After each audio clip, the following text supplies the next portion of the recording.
اس لیے ہمارے بڑے فرماتے ہیں خصوصی ملاقاتوں میں تو کم، عمومی گشت زیادہ کرو، اس میں ہے مجاہدہ۔ عمومی گشت، گشت کے معنی کیا ہے؟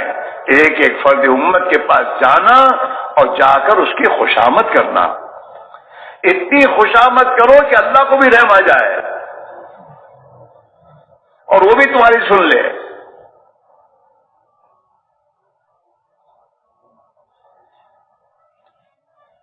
روزانہ کی محنت کو بڑھانے کی ضرورت ہے، اور محنت کو پابندی سے کرنے کی ضرورت ہے، روزانہ کی پابندی محنت کی۔ استقامت کے ساتھ کسی عمل کو کیا جاتا ہے تو اس کا نفع اور فائدہ اس کو ملتا ہے۔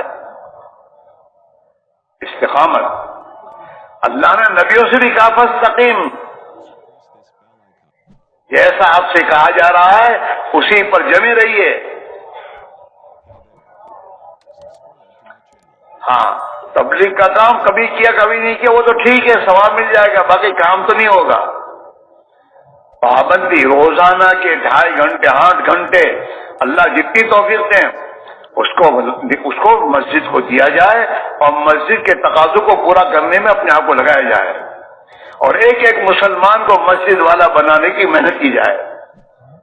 مسلمان بگڑتا ہے فرصت میں، کوئی کام ہی نہیں ہے، اور بیکار آدمی جو ہوتا ہے بیکار آدمی، وہ بیکاری میں میدوسط کی زندگی بگڑتی ہے۔ کام پاتے کو تو کام فرصت گالی دینے کی۔ ہاں، حضرت معیشت اور ہم فرمایا کرتے تھے کہ مسلمانوں کے گھروں میں جتنے جھگڑے لڑائیاں اور خرابیاں آ رہی ہیں وہ فرصت کے وقت میں ان کے بیٹھکوں سے آ رہی ہے۔ حضرت فرماتے تھے کہ جو بڑے مالدار ہیں وہ تو کلبوں میں جاتے ہیں، کلبوں میں جمع ہوتے ہیں، وہاں جا کے باتیں کرتے ہیں، وہاں بیٹھتے ہیں گھنٹوں پر، اور تاجر لوگ ہوٹلوں میں جا کے بیٹھتے ہیں آپس میں، اور کسان لوگ اپنی بیٹھکوں میں بیٹھتے ہیں، وہاں جا کے بیٹھ کر وہیں پر پوری باتیں ہوتی ہے، سب فلاں ایسا فلاں ایسا فلاں ایسا اور فلاں یوں ہے اور فلاں یوں ہے۔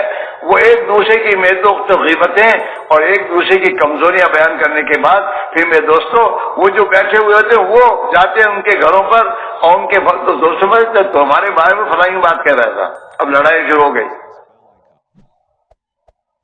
صحابہ مسجدوں سے جاتے تھے گھروں پر مسجد کی باتوں کو لے کر، اور ہم بازاروں سے جاتے گھروں میں بازاری والی زندگی لے کر۔